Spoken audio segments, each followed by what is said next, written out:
Bonjour les amis, Transparencia, Claude Archet là. Bonjour Claude. Bonjour Pierre. Petite chronique, Frank Vandenbroek.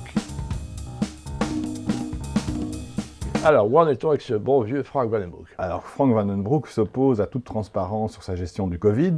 On lui a demandé des copies de ses emails. Et pourquoi?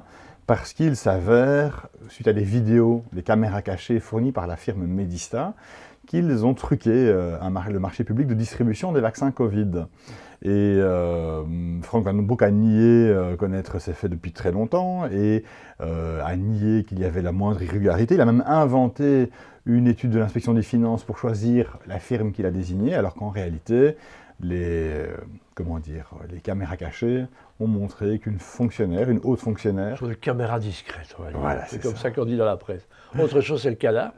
Donc on lui a demandé de produire tous les mails entre les laboratoires. Exactement, et donc il refuse toujours de montrer ses documents sur la gestion de la crise Covid, et ces documents contiennent effectivement l'affaire Medista. Donc l'affaire Medista, c'est quoi? C'est une entreprise, une PME belge qui a, avec brio, géré pendant la crise Covid la distribution d'énormément de produits, masques, tests, vaccins, et qui tout d'un coup se fait éjecter du marché public parce qu'elle signale des irrégularités. Elle signale des tests Covid de contrefaçon, des vaccins Covid périmés, et on lui demande de distribuer des vaccins Covid périmés, elle ne veut pas, et commence à signaler ça. La fonctionnaire Viviane Henry se braque, ils essayent de prévenir le cabinet Vandenbroek qui couvre ces hauts fonctionnaires, et ces hauts fonctionnaires vont donc truquer le marché pour les éjecter, ces vilains canards qui dénonçaient ces tests Covid de contrefaçon et ces vaccins périmés. On a forcé en fait aussi le procureur du roi à ouvrir une enquête là-dessus en lui transmettant les vidéos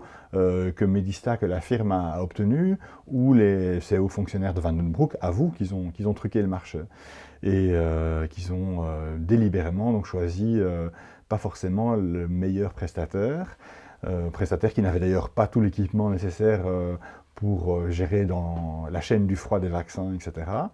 Et cette affaire donc continue, et malgré tout, on s'étonne que le procureur du roi, qui est au courant de toute l'affaire, n'a jamais demandé à auditionner la firme Medista, qui possède toutes les vidéos démontrant une certaine corruption.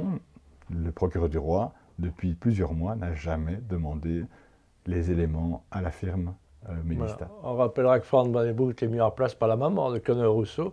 On connaît l'histoire des gitans gays avec Conor Rousseau, qui maintenant, c'est un peu devenu le vilain canard de la famille. Et il y avait aussi les mails avec un peu le même classique avec Ursula von der Leyen, les mails avec les laboratoires. Les SMS entre le patron de Pfizer et Ursula von der Leyen. Oui, là aussi, tu as attaqué. Voilà, donc c'est pas moi, mais c'est un utilisateur de Transparencia qui a fait... On peut le citer, oui. Oui, Frédéric Baldan, Voilà, c'est lui qui a amené toute cette action, effectivement, où on a négocié des milliards, on parle de dizaines de milliards d'euros d'achat de vaccins Pfizer, complètement surfacturés à 30 à 40 fois le prix de revient réel, par SMS simplement.